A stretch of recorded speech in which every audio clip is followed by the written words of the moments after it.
आता हूँ। फिर से उल्टा लगा दिया पीपीटी। अरे कौन सा पीपीटी लगा दिया भाई? अभी जस्ट भेजा है, देखो वापस चेक करो।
चलिए, लास्ट टर्न पे क्या किया था? ऑक्सीडेशन स्टेट किया था, है ना? ठीक, आगे चलते हैं यहाँ पे। हाँ, trends in stability of halides, okay. Formation of, अच्छा हाँ ठीक है।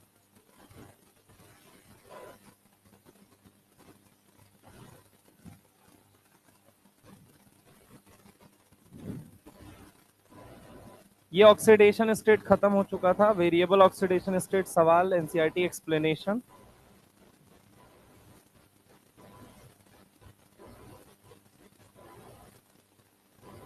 क्वेश्चंस करा दिए थे ना सारे? अच्छा, ये लास्ट वाला सवाल भी हो गया था। ठीक है, अब यहां से अपने को करना था, ठीक है। ये भी करा दिया था आई थिंक, ये करा दिया है मैंने, मुझे लगता है।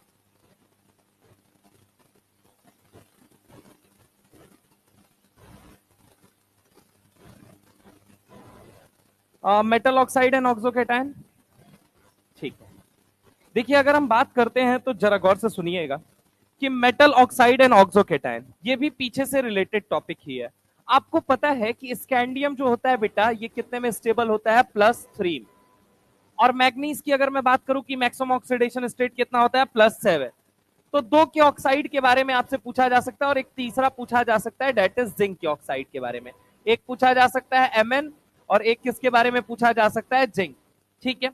अब आपको पता है कि कोई भी ऑक्सीजन हो, मैं आपकी जानकारी के लिए बता दूं, यहां पे ढंग से सुनना, कि अगर मान लीजिए कोई ऑक्सीजन होता है बेटा, तो उसकी वजह से उसके ऊपर चार्ज होता है -2, नाइट्रोजन के ऊपर चार्ज होता है -3, हेलोजन के ऊपर चार्ज होता है माइनस, सल्फर के ऊपर चार्ज होता है -2, फ्लोरीन हुआ, क्लोरीन हुआ, ब्रोमीन हुआ, आयोडीन हुआ, इनकी वजह से चार्ज कितना होता है? -1। मैंने कहा स्कैंडियम पे चार्ज है +3, ऑक्सीजन पे कितना चार्ज होगा? -2। इसका चार्ज इसके पाव में, इसका चार्ज इसके पाव में, क्या बन जाएगा? SCO3। पक्की बात है। अब अगर मैं तुमसे बात करता हूं, मान लो मैग्नीस है और यहाँ पे ये है -2, इसका चार्ज इसके पाव में, इसका चार्ज इसके पाव में, तो क्या बन गया आपका? Mn2O7। ऐसे ही अगर मैं आपसे पूछता हूं कि मान लो जिंक है, अब जिंक के साथ कौन है? O-2। तो हाईएस्ट ऑक्साइड अगर मैं जिंक का पूछता हूं, किसका पूछता हूं? Highest oxide of zinc. तो हाईएस्ट ऑक्साइड बताइए जिंक का कितना होगा? बताइए जरा। हाईएस्ट ऑक्साइड होगा कौन सा? जिंक का। तो हाईएस्ट ऑक्साइड कितना होता है? दैट इज ZnO होता है। ठीक है। अब कहता है बिसाइड द ऑक्साइड, यानी ऑक्साइड की बात छोड़ते हैं, किनारे हटाते हैं, oxocation and metal stabilises higher oxidation state. क्या बोलता है? Oxocation of metal also stabilises higher oxidation state. Now the points come कि व्हाट इज दिस ऑक्सोकेटायन। जब ऑक्सीजन भी प्रेजेंट हो और सर पे पॉजिटिव चार्ज भी प्रेजेंट हो तो हम इसे क्या बोलते हैं? बोलो जल्दी। ऑक्सोकेटायन। क्या बोलते हैं? ऑक्सोकेटायन। जब ऑक्सीजन भी हो और सर पे पॉजिटिव चार्ज भी हो, ये जब ऑक्सीजन भी हो, जब ऑक्सीजन भी हो और पॉजिटिव चार्ज भी हो, और पॉजिटिव चार्ज भी हो, तो हम उसे क्या बोलते हैं? और पॉजिटिव चार्ज भी प्रेजेंट हो, और पॉजिटिव चार्ज भी प्रेजेंट हो, उसे हम क्या बोलते हैं? बोलो जल्दी। तो हम ऑक्सोकेटायन। जैसे कि लिखती है एनसीईआरटी की वेनेडियम +5 में, वेनेडियम +5 में क्या बनाता है? VO2 positive. क्या बनाता है? VO2 positive. अब VO2 पॉजिटिव का मतलब क्या हो गया? कि ऑक्सीजन भी है, पॉजिटिव चार्ज भी है, तो ऑक्सोकेटायन, ऑक्सीजन के साथ वाला केटायन ऑक्सोकेटायन। अब दूसरी बात बोलता है कि VO2 पॉजिटिव। अब VO2 पॉजिटिव की अगर हम बात करते हैं तो ये देखो यहाँ पे V4 के लिए बोलता है कि VO2 पॉजिटिव। VO2 पॉजिटिव कहने का मतलब क्या है? तो V+4 के लिए कौन सा केटायन बनता है? ऑक्सोकेटायन, दैट इज VO+2 पॉजिटिव। ठीक है, तो यहाँ पे देखो, अच्छा क्या होता है कि जनरली देख के लगता है एक ऑक्सीजन की वजह से चार्ज कितना होता है? -2। +2 का मतलब और क्या है? 2 और जोड़ दो। माइनस था तो घटाते थे, तो प्लस था तो बढ़ा दो, तो बढ़ाओगे तो वेनेडियम कितने में नजर आएगा? +4 में। अरे नजर आएगा या नहीं आएगा? तो देखो ऐसा नहीं है कि सिर्फ ऑक्साइड बनाते हैं, ऑक्सोकेटायन भी बनाते हैं। कहां लिखा हुआ है? एनसीईआरटी में प्रिपरेशन ऑफ K2Cr2O7 के जस्ट ऊपर टॉपिक दिया हुआ है। ऑक्सो कल तो दिखाया ही था, तुम लोगों को लिखवाया ही था, ऑक्साइड एंड ऑक्सोकेटायन। वहां पे दिया गया है कि जो वेनेडियम है ये क्या बनाता है? ये ऑक्सोकेटायन बनाता है। कितने ऑक्सोकेटायन बनाता है? 2। अगर हम बात करें टाइटेनियम की, तो टाइटेनियम जो होता है ये +4 में ये भी एक ऑक्सोकेटायन बनाता है, और वो ऑक्सोकेटायन कौन होगा? तो ये भी क्या हो जाएगा? TiO2+। क्या बनाएगा? TiO+2। यानी कि ऐसा नहीं है कि डी ब्लॉक के जो एलिमेंट है केवल ऑक्साइड बनाते हैं। ऑक्साइड क्या होता है? जब ऑक्सीजन पे -2 हो। ऑक्सोकेटायन क्या होता है? तो अगर हम बात करें ऑक्सीजन, ऑक्सीजन पे पॉजिटिव चार्ज नहीं, ऑक्सीजन के साथ पॉजिटिव चार्ज, उसे हम क्या बोलते हैं? ऑक्सोकेटायन। तो डी ब्लॉक के एलिमेंट सिर्फ ऑक्साइड नहीं बनाते, वो क्या बनाते हैं? ऑक्सोकेटायन भी बनाते हैं। अब अगर मैं तुमसे यहां पे बात करता हूं तो ढंग से सुनना। जैसे कि देखो, स्कैंडियम का जो ऑक्साइड है वो कितना है? बोलो जल्दी। Sc2O3। मैग्नीज का हाईएस्ट ऑक्साइड कितना है? Mn2O7। क्रोमियम का हाईएस्ट ऑक्साइड कितना है? CrO3। अच्छा, वेनेडियम का कितना है? V2O5। ठीक है, अब तुमको एक बात बताऊं, ये जो हाईएस्ट ऑक्साइड है वेनेडियम का ना, यही पी ब्लॉक के अंदर एक प्रोसेस पढ़ते हो जिसका नाम होता है कॉन्टैक्ट प्रोसेस। उस कॉन्टैक्ट प्रोसेस के अंदर ये किसकी तरह काम में आता है? कैटेलिस्ट की तरह। किसकी तरह? कैटेलिस्ट की तरह। तो वेनेडियम का जो पेंटा ऑक्साइड है, वेनेडियम का जो ऑक्साइड है जो कि अपने हायर ऑक्सीडेशन स्टेट में है, ये किसकी तरह काम आता है? तो ये सिंपल सी अगर हम बात करें तो ये कैटेलिस्ट की तरह काम आता है। तो highest oxide of vanadium is act as catalyst in the contact process. तो एक बात और इंपॉर्टेंट बन जाती है कि बताइए हाईएस्ट ऑक्साइड बताइए स्कैंडियम का, तो Sc2O3। Highest oxide of Mn2O7 manganese का होता है। हाईएस्ट ऑक्साइड ऑफ जिंक कितना होता है? ZnO। अच्छा, एक और यहाँ पे बात आ गई, यहाँ पे एक और पॉइंट मैं लिखूंगा, highest oxide of vanadium, highest नहीं ऐसे नहीं लिखते हैं, विच, यहाँ पे क्वेश्चन के फॉर्म में ही लिख देते हैं, which oxide of vanadium, which oxide of vanadium act as catalyst in contact process, act as catalyst in contact process. सवाल ये आया कि कैटलिस्ट के तौर पे किसे काम में लिया जाता है? इनमें से बताइए कि किसे काम में लिया जाता है? तो कैटलिस्ट के तौर पे किसे काम में लिया जाता है? तो देखिए V2O5, V2O4, V2O3, VO। अब हमें 4 ऑप्शन दे दिया गया। पहला ऑप्शन हमें क्या दे दिया? VO। दूसरा क्या दे दिया? V2O3। तीसरा कौन सा दे दिया? V2O4। चौथा कौन सा दे दिया? V2O5। तो याद रखिएगा, एक तो हाईएस्ट ऑक्साइड है किसका? वेनेडियम का। किसका हाईएस्ट ऑक्साइड है? वेनेडियम का। और ये किसकी तरह काम में लिया जाता है? कैटलिस्ट की तरह। क्या ये बात समझ में आई या नहीं आई? अब हम आगे चलते हैं, नेक्स्ट आगे अगर हम चलते हैं तो नेक्स्ट देखिएगा, यहाँ पे सवाल ये है, विच of the following oxide of chromium is amphoteric in nature? इनमें से कौन सा ऐसा ऑक्साइड है क्रोमियम का जो एम्फोटेरिक होता है नेचर में? तो आंसर क्या चला जाएगा? अब जरा गौर से सुनिए, जनरली मैंने तुमको बताया था डी ब्लॉक के जो ऑक्साइड होते हैं, डी ब्लॉक के क्या होते हैं, ऑक्साइड। डी ब्लॉक के जो ऑक्साइड होते हैं ये +1, +2 और +3 में कैसे होते हैं, बेसिक होते हैं। कैसे होते हैं, बेसिक। वहीं अगर हम बात करें तो +4 वाला कैसा हो जाता है, M4 टेरिक हो जाता है। और +5, +6 और +7 वाला कैसा हो जाता है, कैसा हो जाता है, एसिडिक। ठीक है, ये एसिडिक हो जाता है। लेकिन ढंग से सुनना, यहाँ पे एक्सेप्ट एक और बात, वहां पे केमिकल, वहां पे सॉरी पीरियोडिक टेबल में मैंने बताई थी क्या, कि Zn+2 हुआ देखने से तुमको बेसिक लगेगा, Zn+2 हुआ देखने से तुमको बेसिक लगेगा, देखने से तुमको बेसिक लगेगा। या Cr+3 हुआ देखने से तुमको बेसिक लगेगा, देखने से तुमको बेसिक। लेकिन होते कैसे हैं ये, M4 टेरिक। कैसे होते हैं, M4 टेरिक। अब देखो यहाँ पे अगर मैं तुमसे बात करता हूं तो यहाँ पे सवाल हमसे पूछा जा रहा है कि कौन सा क्रोमियम का ऑक्साइड एम्फोटेरिक है। क्या ये +2 वाला है तो कैसा हो जाएगा, बेसिक हो जाएगा या नहीं हो जाएगा। ये कितने वाला है, 3 दूना 6 यानी +6 वाला, यानी ये कैसा हो गया, एसिडिक। 5 दूना 10 यानी कि ये कितना हो गया, बोलो जल्दी, ये भी कैसा हो गया, 5 दूना 10, ये कैसा हो गया, एसिडिक। 10 में तो होता ही नहीं है वैसे भी। ठीक है, अगर हम बात करें तो वैसे होगा तो कैसा होगा, एसिडिक। ठीक है, CrO5 10 में नहीं होता है, कैसा होता है, ब्लू बटरफ्लाई लाइक स्ट्रक्चर। ठीक है, भूल गए, ब्लू बटरफ्लाई लाइक स्ट्रक्चर कितने में होता है, ये +6 में। कितने में होता है, +6 में। ये कितने में होता है, +6 में। ब्लू बटरफ्लाई लाइक स्ट्रक्चर कब बनता है, जब K2Cr2O7 को एथरल मीडियम में अपन रिएक्ट करवाते हैं, तब क्या बनता है आपका, CrO5 बनता है, जो कि ब्लू बटरफ्लाई लाइक स्ट्रक्चर होता है। क्या बोला था मैंने कि H2O2 के साथ लेके आप किसको ट्रीट करेंगे, K2Cr2O7 को, कौन से मीडियम में, एथरल मीडियम में। तो यहाँ पे क्या बनेगा आपका, CrO5 बनेगा, जो कि कैसा होता है बताइए तो जरा।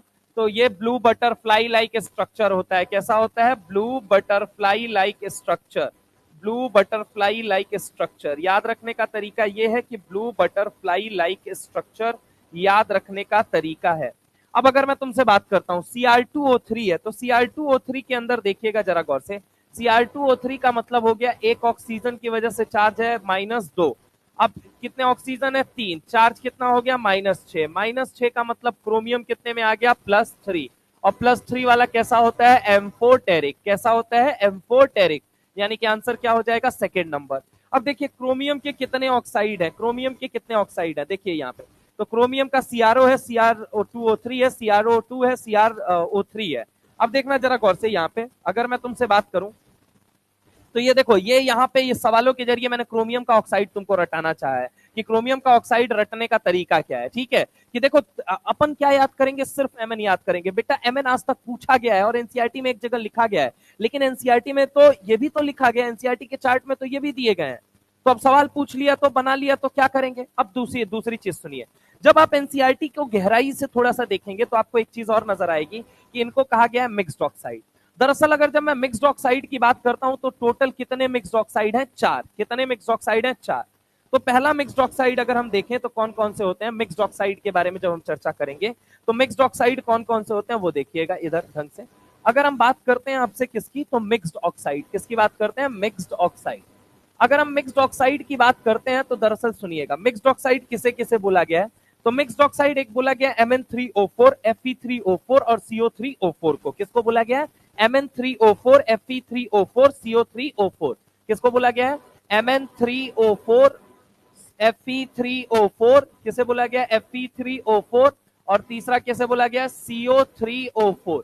अब ढंग से सुनिए, यहाँ पे Mn3O4 हुआ, Fe3O4 हुआ और CO3O4 हुआ। ढंग से अगर मैं तुमसे बात करूं तो यहाँ पे ये क्या बनाएगा, यहाँ पे मिक्स्ड ऑक्साइड कैसे बनता है। दरअसल अगर आप देखेंगे कि ये मिक्स्ड ऑक्साइड क्यों बना रहा है, तो अगर मैं बात करूं मैग्नीज में कितनी ऑक्सीडेशन स्टेट पाई जा रही थी, +2, +3, +4, +5, +6, +7 पाई जा रही थी। एक बात बताइए, 4 दूना 8, 8 और 8 को कितने मैग्नीज को बांटना है, 3। तो 8 डिवाइडेड बाई कितना हो जाएगा, 3। 3 दूना 6 मतलब 2 पॉइंट समथिंग में आना चाहिए मैग्नीज। कौन सी स्टेट में पाया जाता है बताना जरा, 2 पॉइंट समथिंग में नहीं पाया जाता है। इट मींस कि ये किसी से मिलके बना हुआ है। अरे हाँ ना बोलो भाई। तो अब जब निकाला गया तो किससे मिलके बना हुआ है, तो दरअसल ये बना हुआ है MnO। अब MnO से क्या पता चला कि मैग्नीज कितने में आ चुका है, +2। और कितना, अब बताओ मैग्नीज बचा कितना, 1 बचा, ऑक्सीजन 2 बचा, सॉरी, और ऑक्सीजन कितना बचा, 3, 3 दूना कितना हो गया 6 का मतलब मैग्नीज कितने में आ गया +3 में। तो +3 में होता है या नहीं होता है? तो बिल्कुल होता है, हाँ या ना। तो यहां से हमें ये इंफॉर्मेशन पता चलती है कि ये एक मिक्स्ड ऑक्साइड है। अब ये इसे मैंने कैसे पता किया? तो ऑब्वियस सिंपल सी बात है कि वो 2 पॉइंट समथिंग में नहीं आ सकता, तो इसलिए हम उसे मिक्स्ड ऑक्साइड नहीं बोलेंगे। अब ऐसे ही यहाँ पे क्या बन जाएगा? तो यहाँ पे क्या बन जाएगा FeO डॉट Fe2O3, समझ रहे हो? यहाँ पे देखो क्या बन जाएगा, यहाँ पे बन जाएगा COO डॉट CO2O3। पक्की बात है, बोलो हाँ या ना। तो ये कैसे होते हैं मिक्स्ड ऑक्साइड? टोटल अपने सिलेबस में कितने मिक्स्ड ऑक्साइड है? 4 हैं। कितने हैं? 4। अब चौथा वाला कौन सा होता है? चौथा वाला थोड़ा सा हटके है, पी ब्लॉक का है, मैं आपको बता देता हूं। जनरली आप लोगों ने इनर्ट पेयर इफेक्ट तो पढ़ा ही। अब इनर्ट पेयर इफेक्ट पढ़ा तो आपने ये भी जाना कि पीबी के अंदर कितने ऑक्सीडेशन स्टेट होते हैं मेरे भाई? या तो +2 होता है या तो कितना होता है +4 होता है। मानते हो ये बात? या +2 होता है या +4 होता है। अब अगर मैं तुमसे बात करता हूं +2 में कहां होगा? पीबीओ में होगा। और +4 में कहां होगा? पीबीओ2 में होगा, हाँ या ना? पक्की बात है। अगर इन दोनों को कंबाइन करके लिखूं तो ये क्या बनाएगा? Pb2O3। अरे हाँ ना, बोलो भाई। रेड लेड बोला जाता है, लाल सिंदूर बोला जाता है। क्या बोला जाता है? लाल सिंदूर। तो यहाँ पे देखो ये 4 ऐसे हैं जो हमारे सिलेबस के अंदर मिक्स्ड ऑक्साइड है। अब ये शुरू के 3 में अगर हम बात करें तो ये कौन से वाले हैं? डी ब्लॉक वाले हैं। डी ब्लॉक में ये एनसीईआरटी में दिया गया है कि ये मिक्स्ड ऑक्साइड होते हैं। और ये पी ब्लॉक वाला होता है जो कि कौन से ऑक्साइड होते हैं? मिक्स्ड ऑक्साइड होते हैं। और ये कौन सा वाला है? बोलो जल्दी। डी ब्लॉक वाला मिक्स्ड ऑक्साइड होता है। ये डी ब्लॉक वाला मिक्स्ड ऑक्साइड है। और ये कौन सा वाला मिक्स्ड ऑक्साइड है? पी ब्लॉक वाला। यानी कि अगर हम बात करते हैं Pb2O3 हुआ, CO3O4 हुआ, Fe3O4 हुआ, Mn3O4 हुआ, इन चारों के चारों को क्या बोला जाता है? मिक्स्ड ऑक्साइड बोला जाता है। ठीक है, तो ये मिक्स्ड ऑक्साइड होते हैं। क्यों मिक्स्ड ऑक्साइड होते हैं? क्योंकि जिस ऑक्सीडेशन स्टेट में आप इनको निकालेंगे वो पॉसिबल ही नहीं होगा। फॉर एग्जाम्पल 3 दूना 6, पीबी आया +3 में। मैंने कहा पीबी या तो +2 में रहता है या +4 में रहता है। अगर आप Pb2O3 के अंदर निकालने जाएंगे तो +3 आएगा। +3 जैसा तो कुछ एग्जिस्ट ही नहीं करता है। अब क्या करें? तो अब ये हुआ कि भैया तोड़ के देखते हैं। तो तोड़ के जब देखा तो पता चला ये कैसा ऑक्साइड है? Mixed oxide. हमारे सिलेबस में कितने मिक्स्ड ऑक्साइड है? 4। पहला कौन कौन सा है? PbO2। दूसरा कौन सा है? CO3O4। चौथा, तीसरा कौन सा है? Fe3O4। चौथा, ठीक है। तो एनसीईआरटी ने इस बात को भी आपको हाईलाइट किया है थोड़ा सा, क्योंकि एनसीईआरटी ने यहां पे लिख दिया स्टार मार्क करके कि भाई ये कैसे ऑक्साइड होते हैं? तो ये मिक्स्ड ऑक्साइड होते हैं। तो ये ध्यान दीजिएगा, ये मिक्स्ड ऑक्साइड होते हैं। ठीक है, आगे अगर हम नेक्स्ट बात करते हैं तो नेक्स्ट जरा गौर से चलिएगा आगे। मिक्स्ड ऑक्साइड के बाद highest fluoride and oxide of manganese. इनमें से सवाल ये पूछा गया कि आप ये मुझे बताइए कि हाईएस्ट फ्लोराइड और हाईएस्ट ऑक्साइड कितना होता है। आप बताइए मैग्नीस कितने में रहता है? अगर मैं आपसे बात करूं तो मैग्नीस कितने में रहता है? तो मैग्नीस रहता है सर +7 में। क्या वो MnF7 बनाता है, हाँ या ना? MnF7 बनाता है? नहीं। +7 में रहने के लिए वो क्या बनाता है? MnO3F। क्या बनाता है? MnO3F। ये एनसीईआरटी ने कहा था कि MnO3F इज नोन। ठीक है, अब बात आती है कि अगर ये नहीं बनाता है तो क्या बनाता है? हाईएस्ट उसका हैलाइड कितना होता है? तो हाईएस्ट हैलाइड आप अगर चार्ट को खोलेंगे जो मैंने कल दिखाया था उसमें कितना है? चार्ट बनाया है कि नहीं बनाया? बनाया हो ना, तो देखो एक बार खोल के उसके अंदर हाईएस्ट देखो कितना है? कितना है? MnF4। तो हाईएस्ट फ्लोराइड कितना होता है बेटा? बोलो जल्दी। MnF4 कितना होता है? MnF4 हाईएस्ट फ्लोराइड होता है, MnF4 होता है। ठीक है, क्लियर है कि नहीं क्लियर है? ठीक है, तो हाईएस्ट फ्लोराइड कितना होता है? MnF4 होता है। ठीक है, तो सवाल हमसे पूछा जा रहा है कि हाईएस्ट फ्लोराइड बताइए। MnF7 नहीं साहब, नहीं हो सकता। MnF5 नहीं हो सकता। MnF6 नहीं हो सकता। MnF4 yes. और ऑक्साइड कितना होता है? बोलो जल्दी। Mn2O7। ऑक्साइड विथ फ्लोराइड कितना होता है बताइए? तो ऑक्साइड विथ फ्लोराइड होता है MnO3F। तो अगर आपसे हाईएस्ट फ्लोराइड पूछा है तो हाईएस्ट फ्लोराइड कितना हो जाएगा? MnF4। हाईएस्ट ऑक्साइड पूछा गया है तो कितना हो जाएगा? Mn2O7। पक्की बात है, बोलो हाँ या ना। अगर हमसे पूछा जाए कि एक बात मुझे बताइए क्रोमियम का कितना होता है, तो क्रोमियम का कितना होगा? हाईएस्ट फ्लोराइड ऑफ क्रोमियम अगर मुझसे बोल दिया हाईएस्ट, एक मिनट रुको, यहाँ पे highest fluoride of chromium, highest fluoride of chromium, पहला ऑप्शन दे दिया CrF6, दूसरा CrF5, तीसरा CrF4, चौथा CrF3। बताइए आंसर क्या चला जाए? CrF6 हो जाएगा। समझ रहा हूं मेरी बात को? अगर हाईएस्ट ऑक्साइड बोल दिया क्रोमियम का, तो अभी जस्ट मैंने तुम लोगों को पढ़ाया, देखो क्रोमियम का हाईएस्ट ऑक्साइड कितना है, CrO3, समझ रहे हो, हाईएस्ट ऑक्साइड है CrO3। तो यहाँ पे याद रखना, अगर मुझसे ये पूछ देता है वो, अगर मुझसे ये पूछ देता है कि बताइए मुझे हाईएस्ट ऑक्साइड ऑफ क्रोमियम, क्या बोल दिया, हाईएस्ट ऑक्साइड ऑफ क्रोमियम, अगर मुझसे पूछ लिया तो आंसर क्या जाएगा इस कंडीशन में, हाईएस्ट ऑक्साइड ऑफ क्रोमियम कितना जाएगा, CrO3। और अगर मुझसे दूसरा सवाल पूछ लेता है हाईएस्ट फ्लोराइड ऑफ क्रोमियम बता दीजिए, तो कितना हो जाएगा, तो हाईएस्ट फ्लोराइड ऑफ क्रोमियम पूछा जा सकता है, तो आंसर कितना चला जाएगा, CrF6। पक्की बात है, क्लियर है। तो यानी कि ऑक्साइड और फ्लोराइड दोनों के बारे में हमसे सवाल किया जा सकता है, ठीक है। नेक्स्ट, अब आता है trends in stability of higher oxidation state. आप लोगों को जब मैं दिखा रहा था हेलाइट्स, तो उस हेलाइट्स में देखिए कुछ हेलाइट्स का मैंने कहा था ये एग्जिस्ट नहीं करते हैं, जैसे कि Cu के केस में दो बताया था, एक तो ब्रोमीन वाला केस बताया है और एक आयोडीन वाला केस बताया है, ठीक है। एनसीईआरटी की जब आप लाइन पढ़ते हैं तो एनसीईआरटी क्या लिखती है, all Cu+2 halides are known except the iodide. अब ऐसा क्यों लिखा, अगर आपको थोड़ा बहुत भी पीरियोडिक टेबल आता है, नहीं आता है, तो मेरी बात को सुनिएगा। क्या आपको किसी जमाने में याद है कि मैं ऑक्सीडाइजिंग बिहेवियर ऑफ हेलोजन जब बता रहा था आपको, तो मैंने कहा था ऑक्सीडाइजिंग पावर का ऑर्डर ये होता है हेलोजन के, सबसे ज्यादा ऑक्सीडाइजिंग पावर किसके पास होती है, तो F2 के पास होती है, देन किसके पास होती है, Cl2, देन किसके पास होती है, Br2, और देन किसके पास होती है, I2 के पास। ठीक है, समझ रहे हो मेरी बात को, F2, Cl2, Br2 और I2 इनके पास होती है या नहीं होती है, तो इनके पास होती है सबसे ज्यादा F2 के पास, देन Cl2 के पास, देन Br2 के पास, देन I2 के पास। ठीक है, इनके पास क्या होती है, ऑक्सीडाइजिंग पावर। मैंने क्या बोला था, रिड्यूसिंग आयन, सबसे जबरदस्त रिड्यूसिंग आयन कौन है, रिड्यूसिंग आयन, ये अगर हम बात करें रिड्यूसिंग आयन, तो सबसे ज्यादा मैंने बोला था I-, देन बोला था मैंने Br-, देन बोला था मैंने Cl-, देन क्या बोला था F-। अगर आप घोल घाल के पी चुके हैं तो कोई बात नहीं है, और अगर नहीं पिया, अगर आप थोड़ा बहुत याद है तब तो ठीक है, अच्छी बात है, और नहीं याद है तो यहां से देख लीजिए वापस, और पढ़ने के लिए वापस आज नोट्स खोल के जाके एक बार देख लीजिएगा कि I- को जबरदस्त रिड्यूसिंग आयन बोला जाता है। ठीक है, ऑक्सीडाइजिंग क्या करता है, इलेक्ट्रॉन खाता है, तो रिड्यूसिंग क्या करता है, इलेक्ट्रॉन छोड़ता है। अब देखो जरा क्या प्रॉब्लम क्या होती है कि Cu+2 जो है ना, ये है D9 कन्फ्यूग्रेशन, क्या है, D9, और इसको पता है कि अगर मुझे कोई एक इलेक्ट्रॉन खिला देता है तो मैं बन जाऊंगा Cu+।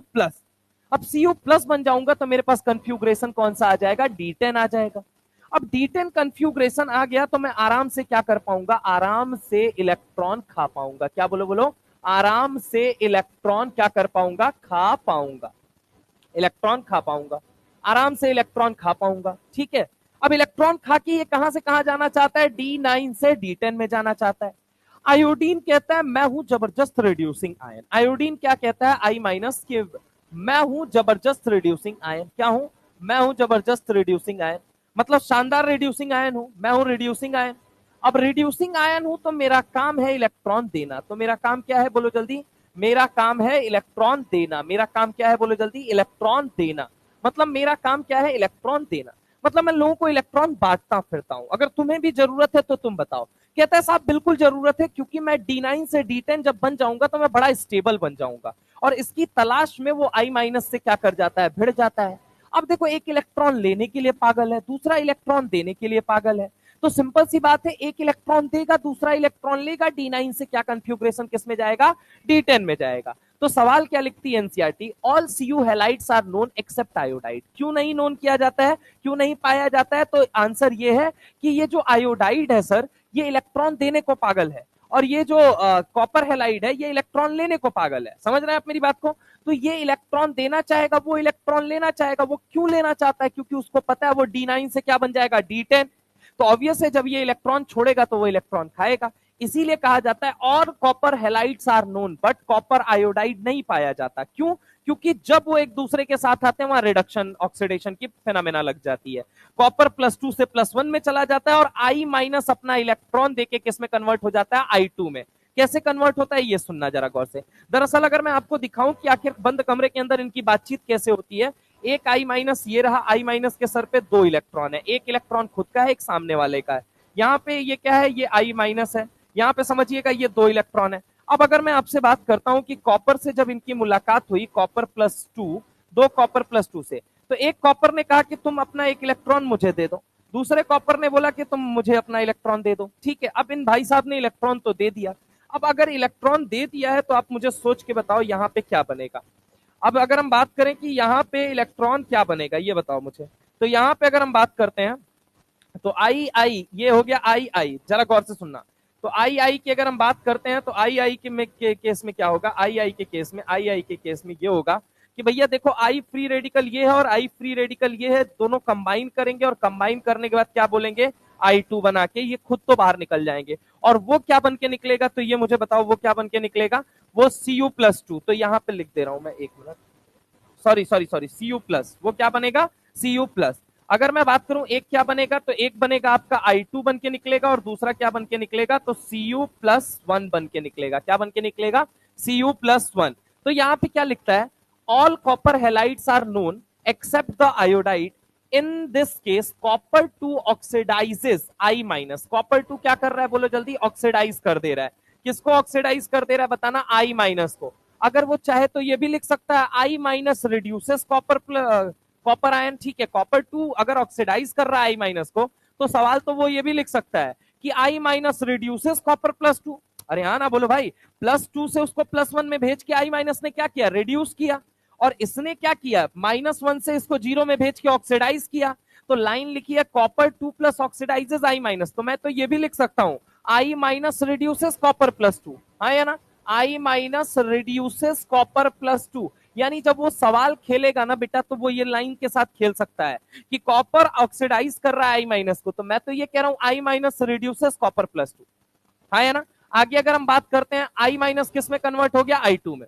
अब देखो क्या रिएक्शन लिखता है कि Cu+2 था, 4I के साथ ट्रीट किया तो Cu2I2 बना। इसका मतलब क्या है, Cu2I2 का मतलब दो आयोडीन की वजह से चार्ज कितना है, -2।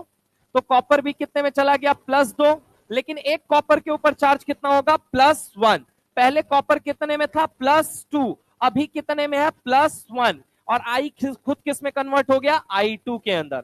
However many copper 1 compound are unstable in aqueous solution and undergoes disproportionation। अब देखना जरा गौर से, अब यहां पे दूसरी बात कह रहा है, ये दूसरी बात है।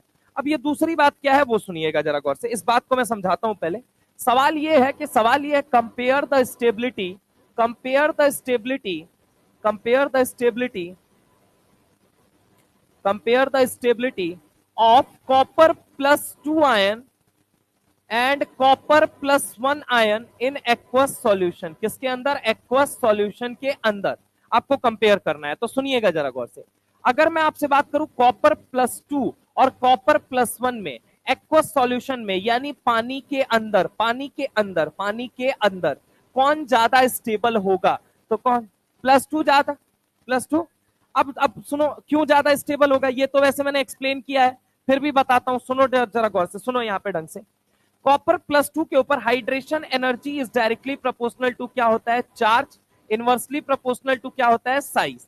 अब आप मुझे बताइए चार्ज ज्यादा कहां है, चार्ज ज्यादा कहां है और साइज कहां पे ज्यादा है। तो एक बात बताइए, चार्ज अगर हम बात करें तो यहां पे चार्ज ज्यादा है। अब चार्ज ज्यादा है तो पानी कैसा मॉलिक्यूल है, पोलर या नॉन पोलर। मतलब जो ज्यादा चार्ज है वो पानी को ज्यादा इनवाइट करेगा कि तुम मेरे पास ज्यादा आओ। मतलब जो ज्यादा चार्ज है वो ज्यादा इनवाइट करेगा, जो ज्यादा चार्ज ज्यादा, तो पानी को ज्यादा इनवाइट करेगा, पानी को ज्यादा पास बुलाएगा, पानी को ज्यादा पास बुलाएगा। और पानी को जब आप पास बुलाएंगे तो वैसे ही थोड़ी बुलाएंगे, कुछ ना कुछ वजह है उसके पीछे, आप उसको अट्रैक्शन दे रहे हो। अब देखो होता क्या है, Cu+2 के पास जब पानी हर डायरेक्शन से, जब पानी हर डायरेक्शन से, जब पानी हर डायरेक्शन से अपने दोनों हाथों को पीछे करते हुए, दोनों हाथों को पीछे करते हुए, दोनों हाथों को पीछे करते हुए, दोनों हाथों को पीछे करते हुए, दोनों हाथों को पीछे करते हुए, इसके सर पे कैसा चार्ज होता है, partial delta, negative negative negative negative. बेटा सोच के बता, क्या पॉजिटिव और नेगेटिव में अट्रैक्शन लगेगा या नहीं लगेगा, क्या पॉजिटिव और नेगेटिव में अट्रैक्शन लगेगा या नहीं लगेगा, लगेगा या नहीं लगेगा, ये बताओ। अगर लगेगा तो सिंपल सी बात है, ये क्या लग रहा है, force of attraction. And force of attraction कुछ और नहीं होता है, क्या होता है, बॉन्ड। क्या होता है, बॉन्ड। और बॉन्ड फॉर्मेशन इज ऑलवेज क्या कहा जाता है, एक्सोथर्मिक फेनामेना। यानी bond formation is always exothermic phenomena. Bond formation is always exothermic phenomena. Bond formation is always exothermic phenomena. तो सिंपल सी बात है कि इसके ऊपर चार्ज ज्यादा होने की वजह से hydration energy is directly proportional to charge. तो चार्ज ज्यादा है, इस वजह से पानी के मॉलिक्यूल को अट्रैक्शन ज्यादा मिलेगा, और अट्रैक्शन ज्यादा मिलेगा तो वहां पे पानी के मॉलिक्यूल ज्यादा घेरेंगे। अब ज्यादा घेरेंगे तो force of attraction is nothing but bond, and bond formation is nothing but exothermic phenomena. मतलब रिलीज्ड एनर्जी क्या होगी, बहुत ज्यादा होगी। तो इसीलिए कहा जाता है कॉपर 2+ एक्वस मीडियम में due to high hydration energy stable होगा। Q2 को पानी बहुत पसंद है, Q2 को पानी बहुत पसंद है due to high hydration energy. किसकी वजह से? Due to high hydration energy. किसकी वजह से? Due to high hydration energy. High hydration energy की वजह से ये बहुत ज्यादा क्या होता है, स्टेबल होता है। तो यही बात लिखता है कि however many copper compound are unstable in aqueous solution and undergoes disproportionation। अब ये क्या शो करते हैं, कॉपर 1 बोल रहा है, किसके लिए बोल रहा है, कॉपर 1। कॉपर 1 से ज्यादा कौन स्टेबल है, कॉपर 2, और कॉपर 2 ज्यादा स्टेबल है, इसीलिए कह रहा है डिस्प्रोपोर्शनेशन रिएक्शन दिखाएगा। क्योंकि जितनी रेडॉक्स रिएक्शन है या जितनी डिस्प्रोपोर्शनेशन वाली रिएक्शन है या जितनी भी रिएक्शन है वो किसी ना किसी मीडियम में होती हैं, और मीडियम के तौर पे हम जनरली किसे लेते हैं, यूनिवर्सल सॉल्वेंट पानी को लेते हैं। और पानी के अंदर आपको पता है Q2 बहुत ज्यादा स्टेबल है। तो होगा क्या, दरअसल ये रहा कॉपर, कॉपर के पास कितना है, अब देखो 2 कॉपर है। अब कॉपर के पास देखो यहाँ पे जरा गौर से सुनना, ये लाइन पे सवाल मैंने पीछे कराया था कि which among the following will disproportionate, NCERT की लाइन में ही लिखा हुआ है। तो सुनिएगा जरा गौर से, कॉपर जो है ये 2 कॉपर है, तो इनकी बातचीत कैसे होती है, इनकी बातचीत जब आपस में होती है तो कैसे होती है, सुनना। इनकी बातचीत जब होती है तो ये कॉपर क्या कहता है, कॉपर प्लस क्या कहता है कि ये कॉपर प्लस दूसरे कॉपर प्लस से कहता है कि देखो भाई एक काम करो, तुम मेरा एक इलेक्ट्रॉन ले लो। क्या करो, एक इलेक्ट्रॉन ले लो। बोला इससे मेरा क्या फायदा होगा, बोला देखो अगर तुम मेरा एक इलेक्ट्रॉन ले लेते हो तो मैं तो क्या बन जाऊंगा, Cu+2, और तुम क्या बन जाओगे, Cu न्यूट्रल बन जाओगे। हमको पता है कि हमारे +1 वाले कंपाउंड पानी के अंदर बहुत ज्यादा कम स्टेबल होते हैं। क्यों कम स्टेबल होते हैं, क्योंकि हमारा चार्ज कम है और हम पानी को कम इन्विटेशन दे पाते हैं। तो बेहतर होगा कि मैं Cu0 बन जाऊंगा, तुम Cu2+ बन जाओगे, तुम पानी के अंदर बहुत ज्यादा स्टेबल रहोगे और मैं भी स्टेबल रहूंगा। इससे कर भला तो हो भला, सिंपल सी बात है। तो कहता है ठीक है मुझे कोई दिक्कत नहीं है, तुम आराम से अपना एक इलेक्ट्रॉन दे दो, मुझे एक इलेक्ट्रॉन दोगे, मैं आराम से किस में चला जाऊंगा, 0 में चला जाऊंगा, और तुम कितने में चले जाओगे, +2 में चले जाओगे। ठीक है, तो ये क्या बन जाएगा, Cu+2, और ये क्या बन जाएगा, Cu0 बन जाएगा। तो अब सवाल ये है कि यहाँ पे एनसीईआरटी ने क्या लिखा, Cu2+ किस में कन्वर्ट हुआ, Cu2+, और किस में कन्वर्ट हो गया, Cu0। तो एनसीईआरटी के अंदर ये भी रिएक्शन आगे दी गई। आगे क्या लिखता है, the stability of Cu2+ aqueous rather than Cu+1 aqueous is due too much, क्या लिखता है, मोर नेगेटिव हाइड्रेशन एनर्जी।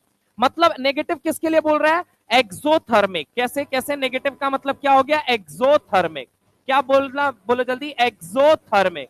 इसका मतलब क्या है, नेगेटिव होने का मतलब एक्सोथर्मिक। यानी कि मैं तुमको बताना चाहता हूं, सिंपल सी बात है, फोर्स ऑफ अट्रैक्शन जब बढ़ रहा है, फोर्स ऑफ अट्रैक्शन जब बढ़ रहा है, फोर्स ऑफ अट्रैक्शन बढ़ने का मतलब क्या हुआ, फोर्स ऑफ अट्रैक्शन बढ़ने का मतलब क्या हुआ कि यहां पे बॉन्ड फॉर्मेशन की टेंडेंसी बढ़ रही है, और रिलीज एनर्जी कैसी हो रही है, बॉन्ड बन रहा है तो एनर्जी निकलेगी या एब्जॉर्ब होगी, निकलेगी।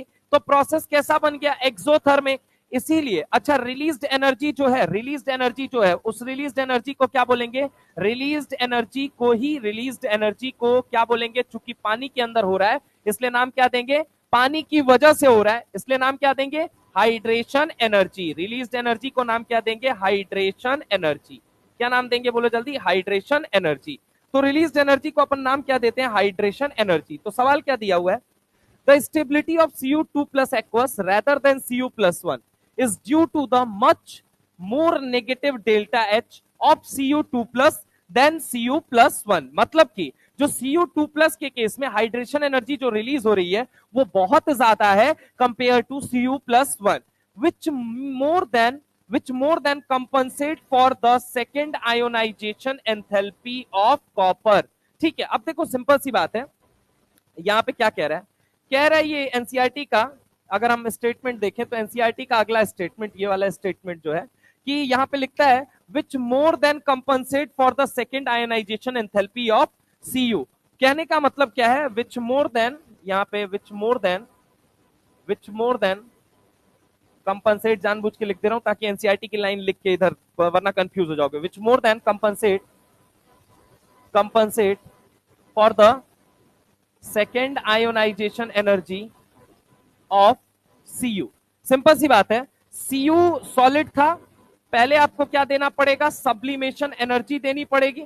सब्लिमेशन एनर्जी देके इसको क्या बनाओगे, बोलो जल्दी, Cu गैसियस। क्या बनाओगे, Cu गैसियस। अब इसको क्या दोगे, IP1 दोगे, तो IP1 दोगे तो ये क्या बनेगा, Cu+1 गैसियस। अब कह रहा है सेकेंड IP अगर हम बात करें तो ये देखो Cu+1 से आप क्या बना रहे हो, Cu+2।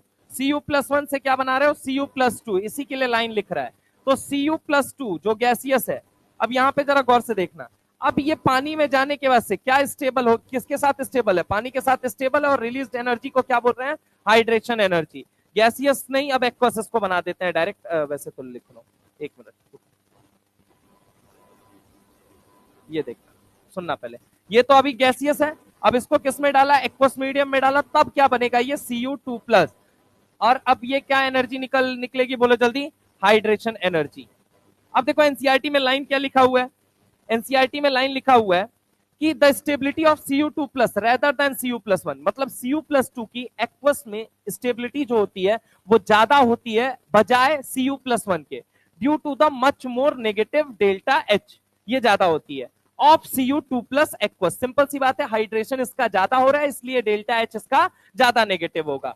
अब आगे क्या कहता है, which more than compensate for the second ionisation energy of copper, जो कि IP2 से क्या होती है, ज्यादा होती है, IP2 से क्या होती है, ज्यादा। लेकिन अगर पूरी एनर्जी जोड़ोगे IP1 IP2 और तुम्हारा सब्लिमेशन, तो उससे ज्यादा नहीं होती है, वो सिर्फ क्या बोल रहा है, which is more than the second ionization enthalpy of copper, मतलब सेकेंड आयनाइजेशन एंथैल्पी से ज्यादा होगी। वो ये नहीं कह रहा है कि sublimation, ionization potential 1, ionization potential 2 इन सब से ज्यादा होगी, वो ये कह रहा है सेकेंड IP से ज्यादा होगी। ठीक है, तो ये बातें थी किसके बारे में, कॉपर के बारे में, कि कॉपर डिस्प्रपोर्शनेट होता है, अनस्टेबल होता है, कौन से मीडियम के अंदर, कॉपर+1 एक्वस मीडियम के अंदर अनस्टेबल होता है, और इसके अलावा छोटी मोटी बातें और थी। तो लिखो एक बार कॉपी खोलो और एक बात लिखो डिस्प्रपोर्शनेशन से रिलेटेड।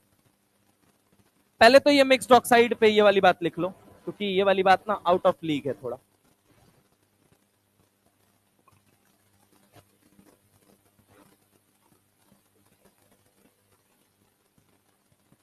मिक्स्ड ऑक्साइड वाली ये आउट ऑफ लीग है थोड़ी सी बात, तो इसको लिख लीजिए। क्या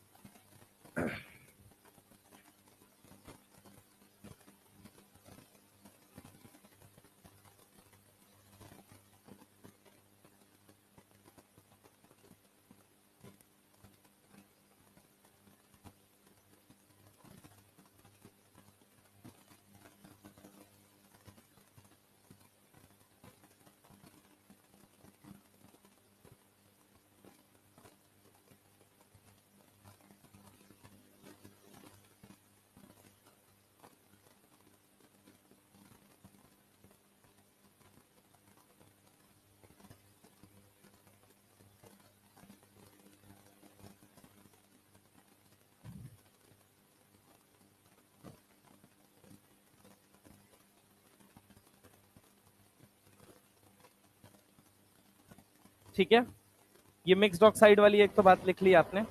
चलिए, अभी नहीं लिखा, लिख लो।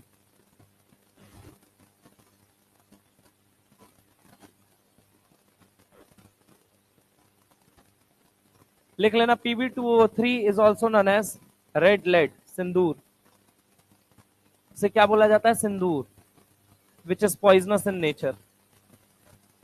Pb2O3 known as red lead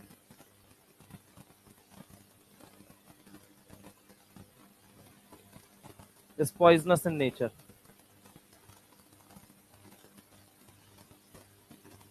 एक और होता है Pb3O4, एक और होता है Pb3 और O4 भी होता है, PbO plus PbO plus PbO2, एक और यहाँ पे मेंशन कर लेना Pb3O4, ये होता है PbO, फिर क्या हो जाएगा PbO डॉट PbO डॉट क्या हो जाता है, PbO2, ठीक है, ये हो जाता है, ये भी मिक्स्ड ऑक्साइड होता है, ठीक है।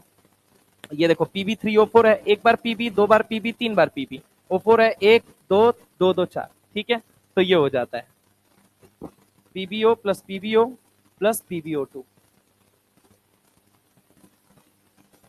एक मिक्स्ड ऑक्साइड ये भी है, ठीक है। चलिए इसके बाद मिक्स्ड ऑक्साइड में अब आपसे इससे बाहर कुछ नहीं पूछा जा सकता। सवाल ये आया which halide of copper does not exist, सवाल ये है कि which halide of copper does not exist. देखो CuF2 एग्जिस्ट करता है, उसी से निकाला गया, CuCl2 एग्जिस्ट करता है, CuI2 भी एग्जिस्ट करता है, करता है या नहीं करता है, नहीं करता है, पक्का, हाँ CuI2 नहीं करता है भाई, Cu2I2 करता है। अभी बताया ना, Cu+2 को लेके I माइनस के साथ रिएक्ट कराओगे तो क्या बन जाता है यहाँ पे, Cu2I2, समझ रहे हो मेरी बात को, और CuI2 एग्जिस्ट नहीं करता है। CuF2 करता है या नहीं करता है, करता है। CuCl2 करता है या नहीं करता है, करता है, लेकिन CuI2 जो होता है वो एग्जिस्ट नहीं करता है। एनसीईआरटी में से सवाल बना लिया खट से, आगे आ जाओ। What is the mean by disproportionation reaction? Disproportionation का क्या मतलब आप समझते हैं? Of oxidation state. Give an example. When particular oxidation state become less stable relative to other oxidation state. One lower, one higher. मतलब एक कम और एक ज्यादा अगर होगा तो हम इसे क्या बोलेंगे, बोलो जल्दी, disproportionation reaction. अब देखना जरा गौर, undergoes disproportionation. For example, manganese 6 becomes unstable relative to manganese 7 and manganese 4 in acidic medium। Simple बात क्या कह रहा है कि मैग्नेट आयन को उठा के एसिडिक मीडियम में डालोगे तो वो क्या बनाएगा, AK47 बनाएगा, क्या बनाएगा, AK47 बनाएगा। एसिडिक मीडियम में +4 और +7 में वो कन्वर्ट होगा। क्या ये बात बोली थी या नहीं बोली थी? तो सिंपल सी बात है यार, वही बात तो आ गई, और ये सवाल तो मैंने पहले ही करा दिया था, एनसीईआरटी में ये बात तो पहले ही लिखी हुई है, हाँ या ना। आगे क्या लिखता है, explain why Cu+ ion is not stable in aqueous solution. तो रीजन क्या होगा बताइए जरा, लेस हाइड्रेशन, लेस हाइड्रेशन की वजह से पानी के अंदर Copper+1 स्टेबल नहीं होता।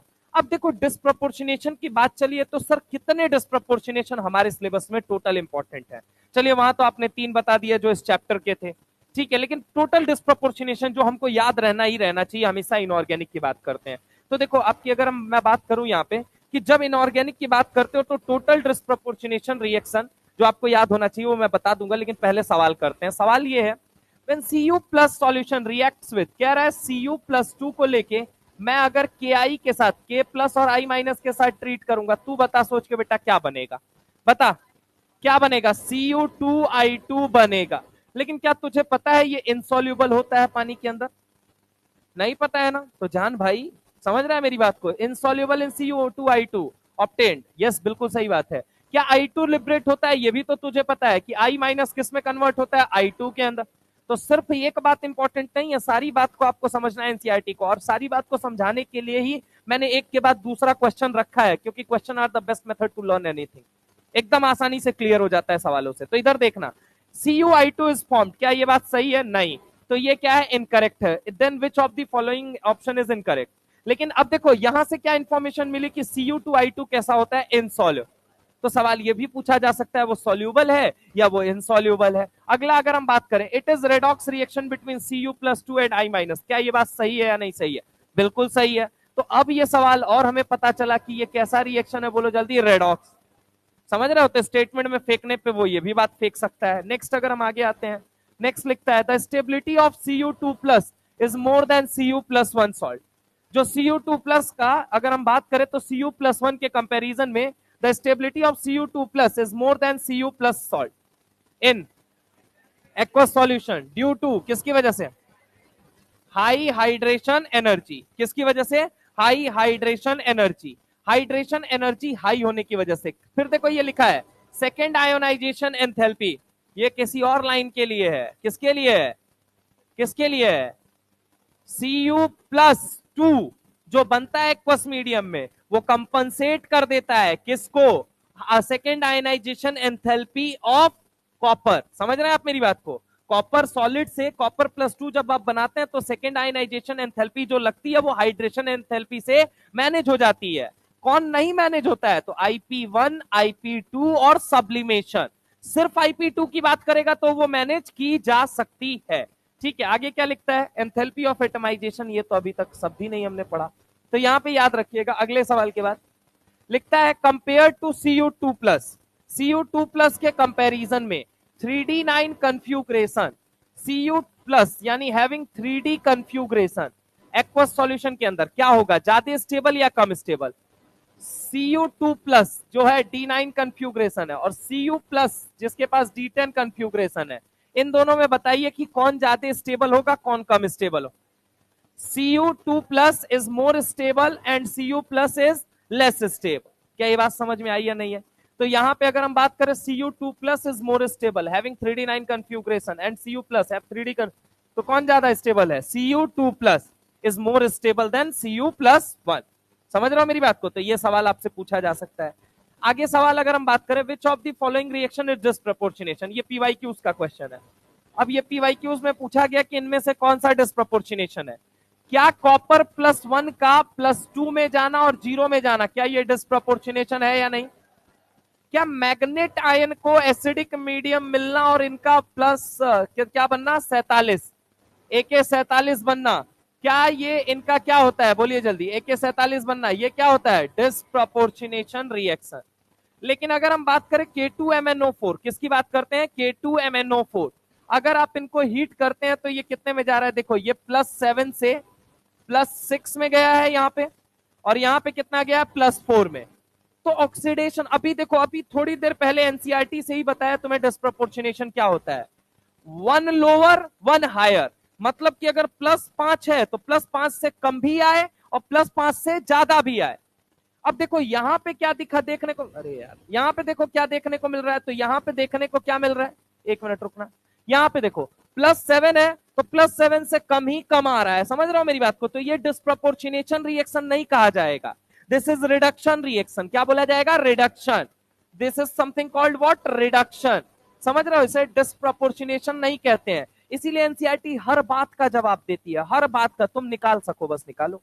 कि एनसीईआरटी ने कहा कि अगर मान लीजिए +x है तो +x से कम भी होना चाहिए, +x से ज्यादा भी होना चाहिए।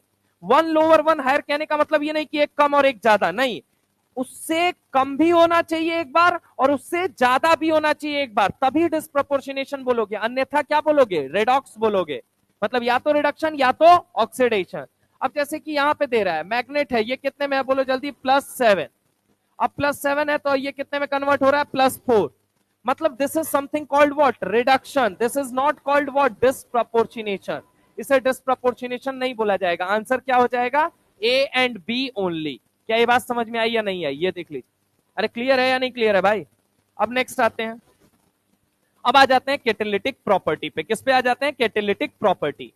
देखिए डी ब्लॉक और उनके जो मेटल्स होते हैं, कहा जाता है एक्ट एज कैटलिस्ट। कैटलिस्ट किसे कहा जाता है? जो उत्प्रेरक की तरह काम करता है। किसकी तरह काम करता है? उत्प्रेरक। उत्प्रेरक बोले तो जो रिएक्शन की रेट को बढ़ाता है या रिएक्शन की रेट को घटाता है। ठीक है, तो अब कह रहा है कि अगर हम बात करें कि मैनी रिएक्शन ड्यू टू, कारण बताइए कि क्यों जो डी ब्लॉक के एलिमेंट हैं वो कैटलिस्ट की तरह काम करते हैं। तो पहला रीजन ये है वेरिएबल ऑक्सीडेशन स्टेट। पहला रीजन क्या है? Variable oxidation state. सर इसकी वजह से कैटलिस्ट की तरह कोई कैसे काम कर पाएगा? मान लो कोई रिएक्शन ऐसी है जिस रिएक्शन में पहले इलेक्ट्रॉन थोड़ी देर के लिए छोड़ना चाहता है एक स्पीसीज और फिर बाद में खाना चाहता है। अब तुम वहां आयरन को भेज दो, आयरन को भेज दिया, आयरन को +3 में भेज दिया। अब आयरन वहां जाके बैठ गया, +3 में जाके बैठ गया, और उसके बाद से उसने क्या किया? अपना इलेक्ट्रॉन छोड़ा, आयरन ने खा लिया, तो आयरन कितने में आ गया? +2 में आ गया। फिर थोड़ी देर बाद उसको जरूरत पे वो इलेक्ट्रॉन चाहिए, तो अब आयरन को तुमने बोला ए आयरन चलो इलेक्ट्रॉन दो, बोलता है ठीक है साहब मैं +2 में भी स्टेबल हूं, मैं +3 में भी स्टेबल हूं। क्यों? क्योंकि मेरे पास क्या चांस है? Variable oxidation state. और मेरे पास तो ये मतलब संभावनाएं है ना कि मैं +2 में भी रह सकता हूं, मैं +3 में भी रह सकता हूं। मतलब मैं इलेक्ट्रॉन खा के जरूरत पड़ने पे +2 में जब भी जा सकता हूं और जरूरत पड़ने पे इलेक्ट्रॉन छोड़ के +3 में भी वापस आ सकता हूं। तो वेरिएबल ऑक्सीडेशन स्टेट होने का सबसे बड़ा फायदा ये होता है कि जरूरत पड़ने पर रिएक्शन के अनुसार ये काम कर सकते हैं। इसलिए इन्हें कहा जाता है कि ये रिएक्शन की रेट को बढ़ाते हैं या रिएक्शन की रेट को घटाते हैं। दूसरी चीज बताता हूं, presence of free valencies over the metal surface. बहुत सिंपल सी बात है, अगर हम तुमसे बात करते हैं कि एक बात मुझे बताइए, अभी आप लोग ऑर्गेनिक पढ़ रहे हैं और ऑर्गेनिक के अंदर आप लोग क्या सुनने को मिलता है? निकल पीटी पीटी। आपने सुना है या नहीं सुना है? हीट ऑफ हाइड्रोजनेशन के बारे में सुना है या नहीं सुना है? आपने कहा कि कार्बन कार्बन डबल बॉन्ड है, इसके ऊपर मैं H2 गिराऊंगा। क्या गिराऊंगा? H2। और मेरा ये किस में कन्वर्ट हो जाएगा? अल्केन में कन्वर्ट हो जाएगा। किस में कन्वर्ट हो जाएगा? अल्केन में। ये किस में कन्वर्ट हो जाएगा? अल्केन में। आप ही ने बोला ना कि अगर मैं इसके ऊपर क्या गिराऊंगा, अगर मैं इसके ऊपर गिराऊंगा कार्बन कार्बन बॉन्ड के ऊपर, जब मैं हाइड्रोजन गिराऊंगा तो ये किस में कन्वर्ट हो जाएगा? अल्केन में। कैसे कन्वर्ट हो जाएगा भाई? दरअसल क्या होता है, ये निकल पीटी पीडी की एक प्लेट होती है, इसके ऊपर सबसे पहले अल्कीन को आप डालते हैं। तो अल्कीन में समझिए कैसे ये बॉन्ड बना है। तो ये रहा कार्बन, ये रहा कार्बन, कार्बन के लेटरल ओवरलैपिंग से ये बॉन्ड बना हुआ है। मानते हो या नहीं मानते हो? अब यानी कि अगर ये लेटरल ओवरलैपिंग से बॉन्ड बना हुआ है, इसका मतलब क्या हुआ बेटा? कि ये कैसा है? वीक पाई इलेक्ट्रॉन डेंसिटी है। कैसी है बोलिए जल्दी? Week pi electron density. कैसी है बोलिए जल्दी? Week pi electron density. अब अगर ये वीक पाई इलेक्ट्रॉन डेंसिटी है, आप मुझे खुद सोच के बताइए कि यहां पे जैसे ही अगर मैं बात करता हूं, ये देखो यहां पे ये रहा आपका इलेक्ट्रॉन, ये रहा आपका इलेक्ट्रॉन, ठीक है? ये वीक पाई इलेक्ट्रॉन डेंसिटी है। जैसे ही आप इसके ऊपर हाइड्रोजन का छिड़काव करेंगे तो तुरंत क्या होगा? हाइड्रोजन का छिड़काव करने से पहले मेटल जो होगा ना, मेटल के सरफेस पे फ्री वैलेंसी होती है, तो वो क्या करता है? इसको रिपल्सिव फोर्स जनरेट करके देता है। रिपल्सिव फोर्स जनरेट करके देता है तो ये दोनों के दोनों कटोरे अपना इलेक्ट्रॉन लेके पहले अलग होते हैं, होमोलाइटिकली क्लीव होते हैं। क्या होते हैं? होमोलाइटिकली क्लीव होते हैं। क्लीव कैसे होते हैं? ये कहता है मैं अपना इलेक्ट्रॉन लेके जा रहा हूं और ये कहता है मैं अपना इलेक्ट्रॉन लेके जा रहा हूं। समझने की कोशिश करना। स्थिति परिस्थिति कुछ ऐसी नजर आने लगती है कि कार्बन के कटोरे में अब एक इलेक्ट्रॉन नजर आता है, कार्बन के कटोरे में बोले तो दूसरा इलेक्ट्रॉन नजर आता है। अब यहाँ पे ये दो इलेक्ट्रॉन है, जैसे ही इसके ऊपर आपने हाइड्रोजन जैसे ही यहाँ पे छिड़काव किया, हाइड्रोजन का छिड़काव करते ही तुरंत क्या हुआ कि कार्बन के कटोरे में एक एक इलेक्ट्रॉन आ गए थे, हाइड्रोजन के कटोरे में भी एक एक इलेक्ट्रॉन थे। इसने बोला ए देख, जितनी तेरी औकात है उतनी ही मेरी औकात है, मतलब तू इलेक्ट्रॉन पेयर को जितना अपनी तरफ खींच सकता है सेम उतना ही मैं भी खींच सकता हूं। अरे हाँ ना बोलो भाई? तो सिंपल सी बात है ये, इसलिए तुम मेरे इलेक्ट्रॉन पे नजर मत डालना, मैं तेरे इलेक्ट्रॉन पे नजर नहीं डालूंगा। अपन एक काम करते हैं, कार्बन के इलेक्ट्रॉन पे नजर डालते हैं, ठीक है? और फाइनली ये होमोलाइटिकली यहां से क्लीव होते हैं। होमोलाइटिकली क्लीव होने के बाद किससे जाके चिपक जाते हैं? किससे? कार्बन से। और डबल बॉन्ड किस में कन्वर्ट हो जाता है? Single bond. तो कहा जाता है presence of free valencies over the metal surface, adsorption power. Adsorption power मतलब कि ये जो प्लेट होती है वो किसकी होती है? निकल की, पैलेडियम की, प्लेटिनम की। तो अगर हम बात करें हीट ऑफ हाइड्रोजनेशन, जब तुमने पढ़ा था या नहीं पढ़ा था? फिर एक और बात बताता हूं, वेकर्स प्रोसेस पढ़ोगे तुम। कौन सा प्रोसेस? वेकर्स प्रोसेस, ठीक है?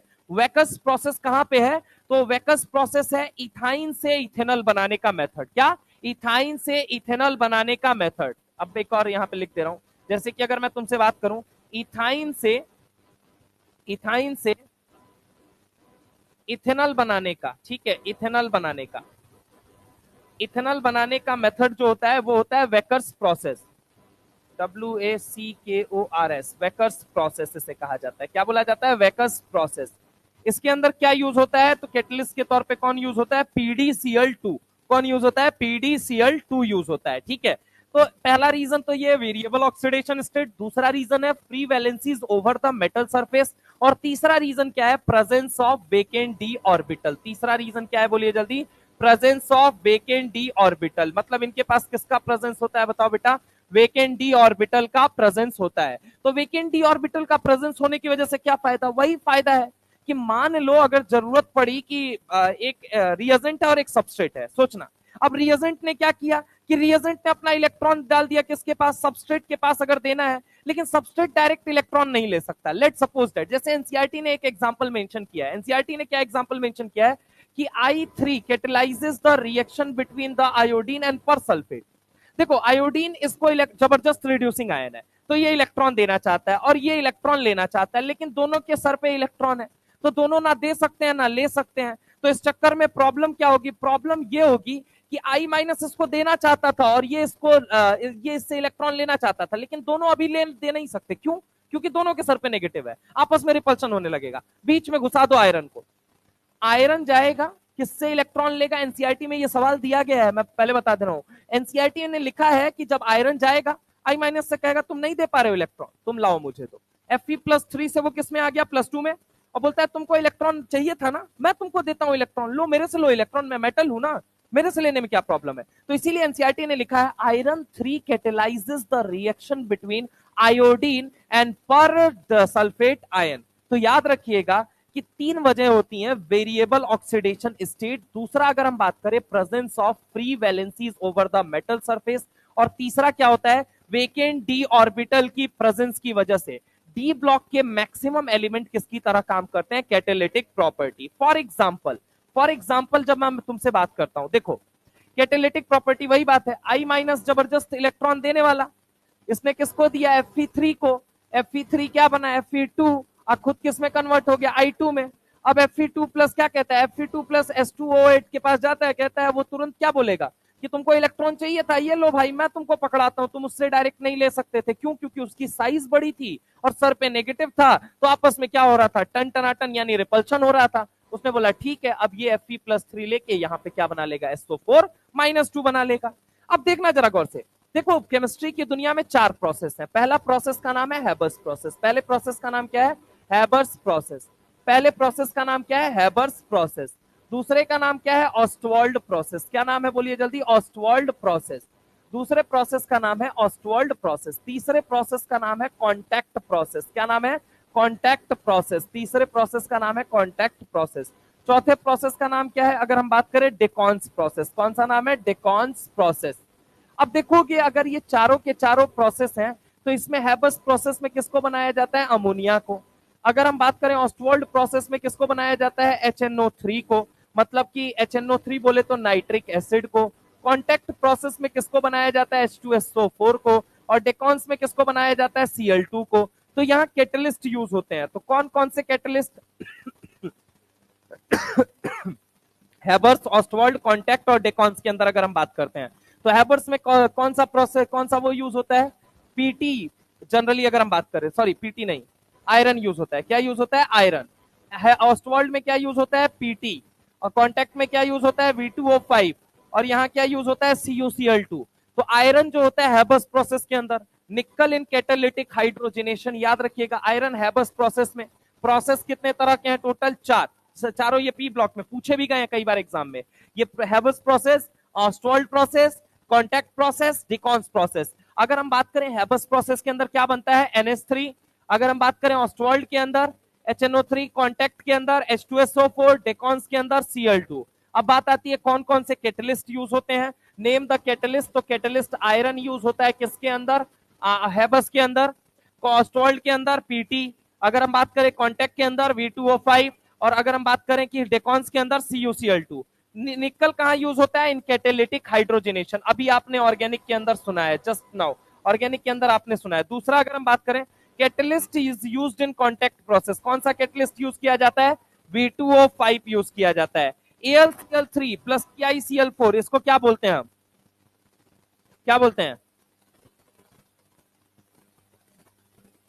AlCl3। TiCl4 होता है और एक होता है TiClCH3 का होल थ्राइस। इन दोनों में एक अंतर होता है।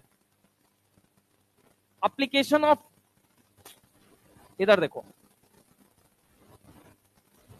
TNF block, NCERT PDF, TNF block ले रहा, इधर देखो एकदम लास्ट पेज पे चले जाओ, यहाँ पे देखो, यहाँ पे इस वाले पेज पे देखो, यहाँ पे सब कुछ मिल जाएगा तुम्हें। Iron and steel are the most important, ये सब हटाओ, क्या यहाँ से देखो, द बैटरी ऑल्सो रिक्वायर्स, यहाँ पे आने के बाद से आगे हम बात करते हैं। यस, ये many of the metals and their compound are essential catalysts in their chemical industry. V2O5 catalyzes the oxidation of SO2 in the manufacture of what, sulfuric acid। Process का नाम नहीं बताया उसने, मैंने प्रोसेस लिख दिया है, लाइन यहाँ पे दिखा दे रहा हूँ, ठीक है। उस प्रोसेस का नाम क्या होता है, contact process.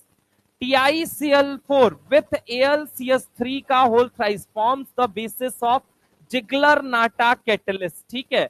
TiCl4 with AlCH3 form the basis of Ziegler Natta catalyst. और जिगलर-नाटा कैटलिस्ट होता क्या है एग्जैक्टली, तो जो वहां पे लिखा हुआ है, समझ रहे हैं आप मेरी बात को। तो इसे हम क्या बोलते हैं, इसे हम बोलते हैं जिगलर-नाटा कैटलिस्ट, ठीक है, जिगलर-नाटा कैटलिस्ट, ठीक है, इससे हम बोलते हैं। ये उसके साथ मिलके बनता है, ठीक है। तो TiAlCl3 प्लस TiCl4, इसे हम बोलते हैं जिगलर नाटा कैटलिस्ट। आगे अगर हम बात करते हैं आपसे, तो आगे सुनिएगा, सवाल आया, सवाल ये है कि V2O5 क्या कहां पे यूज होता है। अब देखो, अब वो लाइन को याद कराने के लिए मैंने आपके लिए सवाल फेंक दिया है। बताइए, क्या oxidation of SO2 to H2SO4, पहले का क्या हो जाएगा, थर्ड। अब उसके बाद से मैंने तुमको क्या बोला, PDCl2 के बारे में बताया कि नहीं बताया, वेकस प्रोसेस, बताया या नहीं बताया। तो वेकस प्रोसेस, ये PDCl2, अगर मैं यहां पे लिख दे रहा हूं वेकस प्रोसेस, लिख देना, ये भी एनसीईआरटी में लिखा हुआ है, मैं पहले बता दे रहा हूं, वेकस प्रोसेस, ठीक है। तो वेकस प्रोसेस में क्या होता है, इथाइन से क्या बनाया जाता है, इथेनॉल, यानी थर्ड का क्या हो गया, ए, थर्ड का ए कहां दिख रहा है, यहां पे। तो आंसर क्या हो जाएगा, पहला वाला। ठीक है, अगला सवाल आ गया, निकल कॉम्प्लेक्सेस को कहां यूज किया जाता है, बोलो जल्दी। पॉलीमराइजेशन, कौन से पॉलीमराइजेशन में, किसमें, अल्काइंस, किसमें, अल्काइंस। अब ये याद रखो कि ये जिगलर नाटा कैटलिस्ट को कहां यूज किया जाता है, ये मुझे बताओ, जिगलर नाटा कैटलिस्ट को कहां यूज किया जाता है, कहां पे, Ziegler Natta catalyst is used in polymerization of ethylene. ये सवाल सिर्फ इसलिए चुन के लाया गया है ताकि आपको काम और प्रोसेस दोनों याद हो जाए, और ये बहुत ज्यादा इंपॉर्टेंट है, मतलब इसमें से इलीगल तो कुछ है ही नहीं, सारा लीगल है, कुछ भी पूछ लेगा एग्जामिनर। समझ रहे हैं आप मेरी बात को, तो इसको थोड़ा सा ढंग से देखिएगा। आगे अगर मैं आपसे बात करता हूं, हाँ।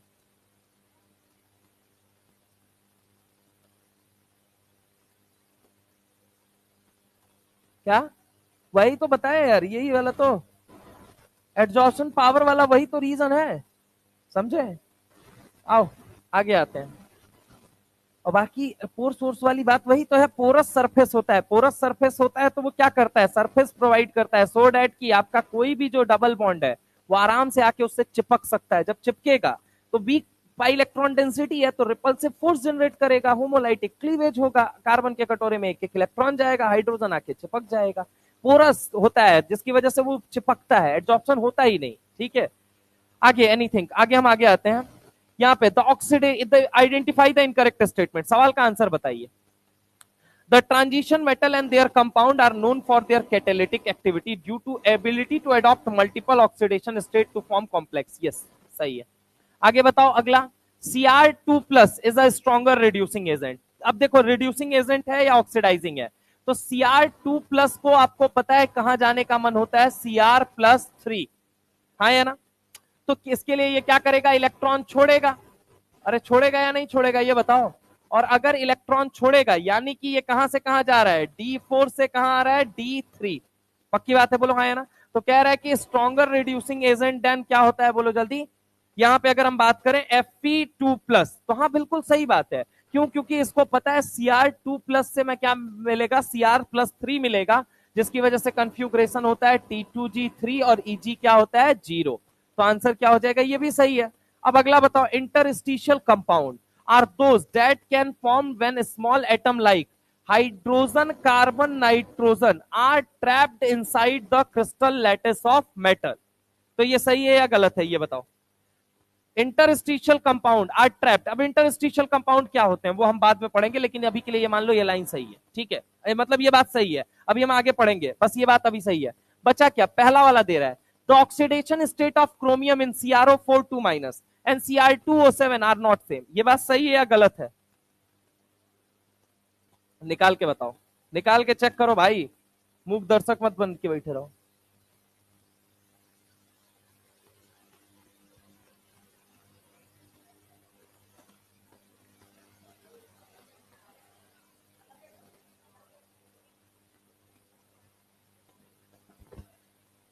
निकालो भाई, इधर देखिए ढंग से। अगर मैं आपसे बात करता हूं CrO4-2 है, 4×2 = 8, 8 में से +6, +6 में है, Cr2O7-2 अगेन +6 में है, और क्या बोल रहा है, आर नॉट से, यही तो आपकी बुद्धि है, क्रोमेट और डाइक्रोमेट नहीं पहचान पा रहे हैं, आंसर होगा पहला, आइडेंटिफाई द इनकरेक्ट स्टेटमेंट। तो इनकरेक्ट स्टेटमेंट जो हो जाएगा वो हो जाएगा आपका फर्स्ट। नेक्स्ट आते हैं, मैग्नेटिक फील्ड्स, अगर हम बात करते हैं मैग्नेटिक फील्ड की, अगर हम बात करते हैं, when a magnetic field applied, देखिए क्या होता है, मैग्नेटिक फील्ड लाइंस जा रही थी, मैग्नेटिक फील्ड लाइंस जा रही थी, ठीक है, ऐसे ही मैग्नेटिक फील्ड लाइंस जा रही थी, एक सब्सटेंस को आपने रख दिया, अगर वो मैग्नेटिक फील्ड लाइंस को अपने पास कन्वर्ज करके बुला रहा है तो हम इसे क्या बोलेंगे, पैरामैग्नेटिक। और अगर मान लीजिए कि एक सब्सटेंस हमने रखा, मैग्नेटिक फील्ड लाइंस जा रही थी और जाते जाते अपने पाथ से डेविएट हो गई, जाते जाते अपने पाथ से वो क्या हो गई, डेविएट हो गई, तो हमने उनको क्या बोल दिया, डायामैग्नेटिक। तो सवाल क्या है, when a magnetic field is applied to a substance, mainly two types of magnetic behavior is observed. One is what, paramagnetic, and second one is what, diamagnetic. अब बात आती है अट्रैक्टेड बाई मैग्नेटिक फील्ड, जो पास बुलाए उसको हम क्या बोलते हैं, पैरामैग्नेटिक, और जो दूर भगाए उसे हम क्या बोल देते हैं, डायामैग्नेटिक। अब क्या बोलता है कि जहां पे अनपेयर्ड इलेक्ट्रॉन की प्रेजेंस होगी, जहां पे अनपेयर्ड इलेक्ट्रॉन की प्रेजेंस होगी वो क्या करेगा, पैरामैग्नेटिक। मैंने बहुत पहले ये बात बोली थी, generally unpaired electron containing species are paramagnetic and colour. जहां पे अगर इलेक्ट्रॉन की प्रेजेंस नहीं होगी, जहां पे पेयर्ड इलेक्ट्रॉन होंगे तो वो कैसे होंगे, डायामैग्नेटिक। इसीलिए अगर मैं बात करूं D1 से लेके 9 तक वालों को क्या बोला जाता है, पैरामैग्नेटिक, क्या बोला जाता है। वहीं अगर मैं बात करूं F1 से लेके 13 वालों को क्या बोला जाएगा, पैरामैग्नेटिक। लेकिन अगर मैं तुमसे बात करता हूं D0 या D10 वालों को क्या बोला जाएगा, तो F0 और F14 वालों को क्या बोला जाएगा। क्या ये बात क्लियर है या नहीं क्लियर है। अब जरा गौर से यहां पे समझना, जैसे कि एनसीईआरटी के अंदर आप जब जाओगे, तो एनसीईआरटी के अंदर जब जाओगे तो क्या पता चलेगा, स्कैंडियम +3, टाइटेनियम +3, ये सब लिख रखा है, ठीक है, सब कुछ लिखा हुआ है। अब ढंग से देखना, डी क्या है, 0 है, 0 है, तो मैग्नेटिक मूवमेंट कितना आया सब जगह, क्या आपको ऑब्जर्व करने, कैलकुलेट करने पे कितना आया, 0। D10 था तब क्या देखने को मिला, तब भी क्या देखने को मिला, 0। अब बात आती है किसकी, कि अब इनकी अगर हम बात करते हैं तो इनके केस में जरा गौर से सुनना। अब देखो जैसे कि इसके पास कितना है, 3D1 है, इसके लिए 3D2 है, 3 है, 4 है, यहाँ पे अनपेयर्ड इलेक्ट्रॉन कितने हैं, 1 2 3 4। अब ऐसे ही तुम चले जाओ 6 में, तो 6 का मतलब क्या हो गया, 1 2 3 4 5 6, मतलब एक तो पेयर्ड है, 4 कैसे हैं, एक और पेयरिंग कराई तो अब अनपेयर्ड, एक और पेयरिंग कराई तो अब, एक और कराई तो, मतलब जो ऊपर है वही नीचे है, 4 3 2 1 1 2 3 4। अरे हाँ ना बोलो भाई। अब अगर मैं तुमसे एक बात कहता हूं कि सिंपल सी बात, एक चीज सोच के बताओ, अगर अनपेयर्ड इलेक्ट्रॉन है तो वैल्यू कितनी आ रही है, 1.73। अगर अनपेयर्ड इलेक्ट्रॉन है 2 तो वैल्यू कितनी आ रही है, क्या 2.70 से ऊपर वैल्यू आ रही है या नहीं आ रही है। अगर अनपेयर्ड इलेक्ट्रॉन 3 है तो क्या 3.70 से ऊपर वैल्यू आ रही है या नहीं। 4 है तो जितना अनपेयर्ड इलेक्ट्रॉन होगा उतना 0.70 प्लस वैल्यू आएगा। क्या बोला मैंने, जितना अनपेयर्ड इलेक्ट्रॉन होगा उतना 0.70 से ज्यादा वैल्यू आएगा। जितना अनपेयर्ड इलेक्ट्रॉन होगा उतना 0.0 से ऊपर वैल्यू आएगा। ठीक है, कॉपी के अंदर ये बात लिख लो, जितना अनपेयर्ड इलेक्ट्रॉन पाया जाता है, वही एनसीईआरटी में लिखो ना भाई, एनसीईआरटी तो बार बार पढ़नी है अपने को, नोट्स तो साइड में रखना है, एनसीईआरटी में पैरेलल लेके आया करो एनसीईआरटी। जितना जितना अनपेयर्ड इलेक्ट्रॉन होगा, जितना अनपेयर्ड इलेक्ट्रॉन होगा, जितना अनपेयर्ड इलेक्ट्रॉन होगा उतना, जितना अनपेयर्ड इलेक्ट्रॉन होगा उतना 0.70 से ज्यादा वैल्यू आएगी, उतना 0.70 से ज्यादा वैल्यू आएगी, उतना 0.70 से ज्यादा वैल्यू आएगी। अब बोलो मेरे साथ, 84 3 87 3 90 2 92, बोलो 84 3 87 2 90, 84 3 87 3 90 2 92, बोलो 84 3 87 3 90 2 92, फिर से बोलो 84 3 87 3 90 2 92, फिर से बोलो 84 3 87 3 90 2 92, फिर से बोलो 84 3 87 3 90 2 92, 84 3 87 3 90 2 92। जनरली इसमें भूल जाते हैं लोग, तो 84 3 87 3 90 2 92, क्या 84 3 87 3 90 2 92। 1.73 बाकी किसके लिए 2.84, अब नहीं याद आ रहा है 3.87, उसके बाद 4.90, उसके बाद 5.92, समझ रहे हो, फिर डिक्रीज होना शुरू हो जाएगा। अब सवाल ये दिया गया है कि maximum spin magnetic moment D5 में अनपेयर्ड इलेक्ट्रॉन कितने हैं 5, तो 5 पॉइंट कितना हो जाएगा 90। मेरे को तो चलो याद है तो मैं लिख लेता हूं, मेरे को कैसे याद है 84 3 87 3 90 2 92, ठीक है, पहले का बस याद रखना है 1.73 70 बस याद रखो, ठीक है। D6 है, अनपेयर्ड इलेक्ट्रॉन कितना हो गया 4, 4 पॉइंट,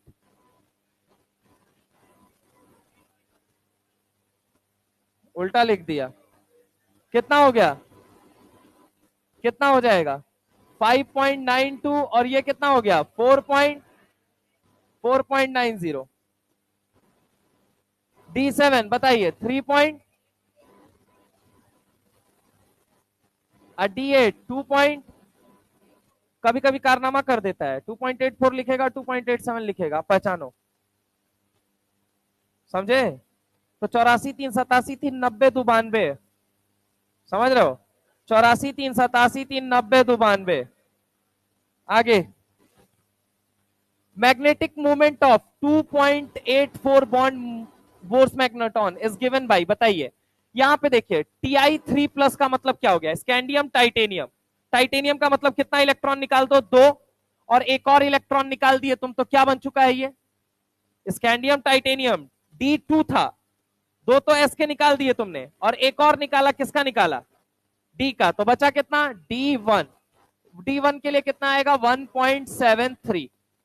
अगर हम बात करें Cr2+ के लिए बताइए कितना हो जाएगा, scandium titanium vanadium chromium, chromium का कितना हो गया 3D5 4S1, यही होता है। 2+ बताने की बात कर रहा है, मतलब ये बचा 3D3, यानी इसके लिए वैल्यू कितना हो गया 3.87। CO2+ की अगर हम बात करते हैं तो CO2+ में कितना हो जाएगा बताना जरा, scandium titanium vanadium chromium manganese iron cobalt, cobalt का मतलब क्या हो गया 3D, कितना हो जाएगा 3D7 कोबाल्ट, और आगे क्या हो जाएगा 4S2, तो कोबाल्ट 2+ की बात कर रहे हैं, मतलब 7 का मतलब क्या हो गया, कितने अनपेयर्ड इलेक्ट्रॉन 3, तो 3 पॉइंट कितना हो गया ये 87। आगे अगर हम बात करें Ni2+ की अगर हम बात करें तो ये क्या हो गया 3D8 4S2, हाँ किसका, अच्छा हाँ एक मिनट, अच्छा सॉरी, यहाँ पे 3D4 यानी कि ये हो जाएगा 4.90। इधर कितना आ गया, यहाँ पे मान लो 2 इलेक्ट्रॉन निकाल दिए तुमने, 2 इलेक्ट्रॉन निकाल दिए तो अब कितने बचे 8 है, 8 का मतलब 2 अनपेयर्ड 2.84, आंसर क्या हो जाएगा 4। तो जितना तुम अगर एनसीईआरटी के टेबल को ढंग से देखोगे तुमको खुद को पता चल जाएगा कि जितना, अगर मैं तुमसे बात करता हूं जितना अनपेयर्ड इलेक्ट्रॉन है उतना से 7 0 से ऊपर आएगी वैल्यू। अब बात आती है कि फंसते कहां है, फंसते कहां है, जब ऐसा सवाल आ जाएगा, जब सवाल आ जाएगा ऐसा, ये सवाल आ गया। अब इसके लिए तुमको फॉर्मूला देखना पड़ेगा, under root of n into n+2, formula क्या होता है। अगर हम बात करें यहाँ पे बोर्स मैग्नेटॉन का, आप एनसीईआरटी को खोलिए तो एनसीईआरटी में एक फॉर्मूला दिया गया है, खोलिए सारे लोग एनसीईआरटी, ठीक है, बोर्स मैग्नेटॉन का एक फॉर्मूला दिया गया है। हालांकि इसका उपयोग तुम्हें कम ही पड़ेगा, लेकिन तब उपयोग पड़ेगा जब इसने किस फॉर्मेट में दे दिया है, रूट के फॉर्मेट में। समझ रहा हो मेरी बात को, क्या हुआ भाई, क्या पूछ रहा है, हाँ तो तुमको आती है इतनी एनसीईआरटी,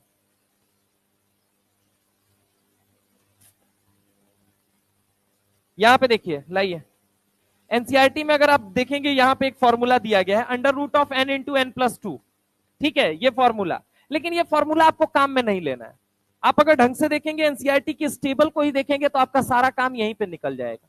एनसीईआरटी के टेबल को देखते देखते ही आपका सारा काम ऑलमोस्ट हो जाता है, ठीक है। अब ये फॉर्मूला दिया गया under root of n into n+2, तो यहाँ पे n इंटू n+2, तो n किसके लिए बताया जाता है, unpaired electron. Number of unpaired electron निकाल के कैलकुलेट कर लो, अगर तुमको कैलकुलेशन का बड़ा शौक है तो कैलकुलेट कर लो, और नहीं तो एनसीईआरटी को गौर से ऑब्जर्व करो और वहीं पे आंसर खत्म कर लो। तो यहाँ पे अगर हम बात करते हैं नंबर ऑफ अनपेयर्ड इलेक्ट्रॉन, अब ये सवाल आपके लिए होमवर्क है, ये आप लोग करेंगे कि हाँ यहाँ पे बताना है कि किसके लिए क्या ऑर्डर होगा। वैसे एक बार सॉल्व करना, नंबर ऑफ अनपेयर्ड इलेक्ट्रॉन निकालो और सबके लिए डेटा बताओ क्या क्या आएगा, आंसर क्या होगा।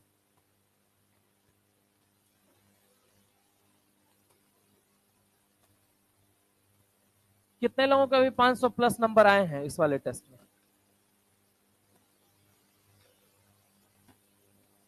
और कितना आया 500 प्लस में? 500, 530।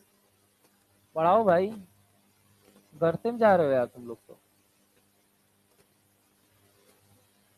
मेहनत और बढ़ाओ। 450 से ऊपर दिए ही नहीं थे। अच्छा लास्ट टेस्ट, इसके पुराना वाला टेस्ट जिसके 500 से ऊपर थे, किसके किसके कितने थे?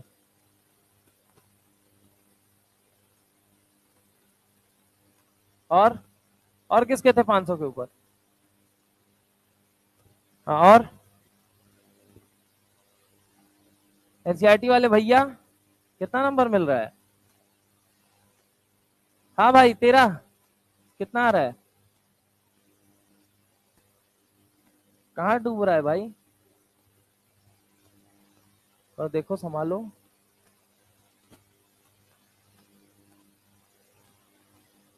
नंबर अब यहां से नंबर का गेम बहुत बड़ा है, अब यहां से नंबर उठना चाहिए आपका धीरे धीरे करके, अब नंबर गिरना नहीं चाहिए, क्योंकि सिलेबस जैसे जैसे अब पीछे वाले अब आएंगे तो अब उसमें नंबर, अब वाले टेस्ट में नंबर इंक्रीज होना चाहिए, जो पुराने रिवीजन वाले अब टेस्ट आएंगे, अगर उसमें नंबर डाउन हो रहा है तो उसमें हार्ड वर्क करने की बहुत जरूरत है।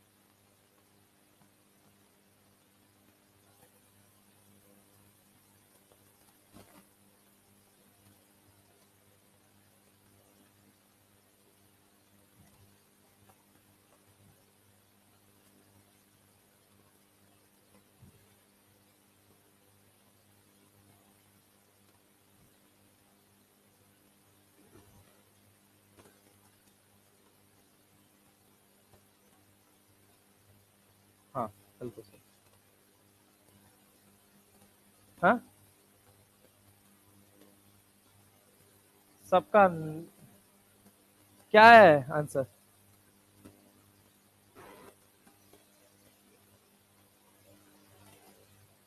ए का क्या आ रहा है?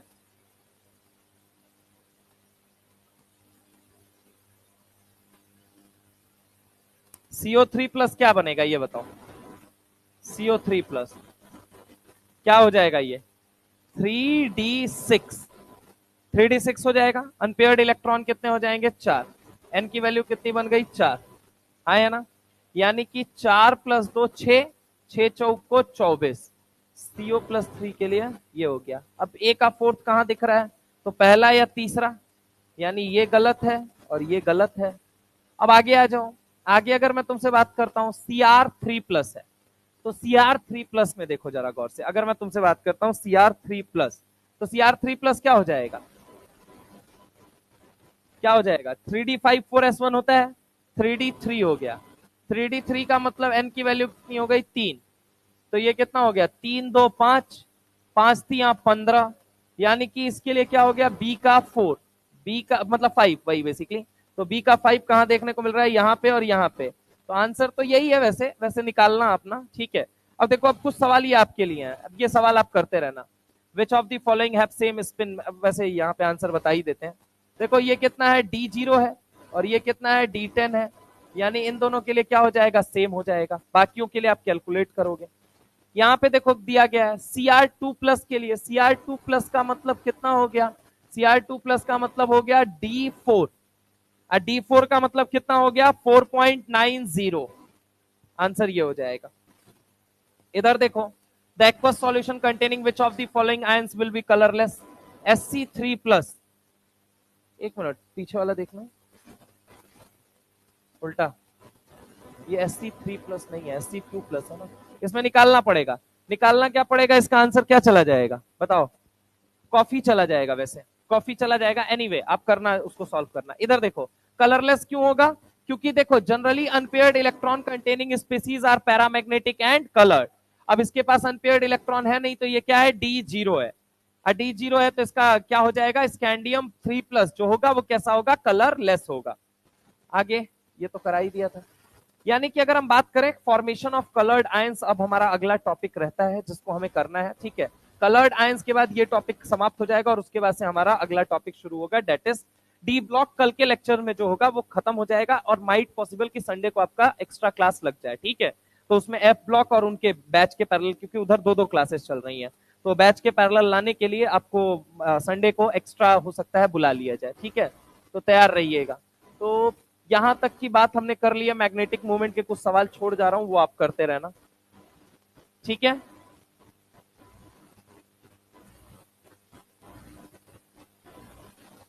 संडे को तैयार रहना, संडे को एक्स्ट्रा क्लास लग जाएगी। क्योंकि देखो अगर ये 2 संडे एक्स्ट्रा क्लास लग गई और 2 संडे आपने एक्स्ट्रा कर लिया तो 1 दिसंबर तक आपके वो सर्वेश सर की एंट्री हो जाएगी 1 दिसंबर को। क्योंकि जैसे ही इनऑर्गेनिक खत्म होगी, ऑर्गेनिक की तो आसार नहीं है अभी, तो इनऑर्गेनिक जैसे ही खत्म होगी तो तुरंत वो सर्वेश सर यहाँ पे आ जाएंगे, ठीक है। तो इसलिए है कि लगभग लगभग कितने दिनों की और बात है, आई थिंक इस हफ्ते, नेक्स्ट वीक, और उसके बाद से उसके नेक्स्ट संडे की, तो इनऑर्गेनिक अपना ही ऑलमोस्ट खत्म हो जाएगा। क्योंकि ये चैप्टर कल खत्म हो जाएगा, कल अपना एफ ब्लॉक जो है वो निपट जाएगा और उसके बाद से हम चालू करेंगे अपना कोऑर्डिनेशन, ठीक है। तो अगर कल नहीं भी हो पाया तो संडे को कोऑर्डिनेशन जरूर कराया जाएगा, ठीक है। तो संडे को आ जाइएगा, संडे इधर उधर 3 क्लास, अब फिर उसके बाद से अगला संडे तो हाँ, अच्छा अगले संडे टेस्ट है, कोई ना, देख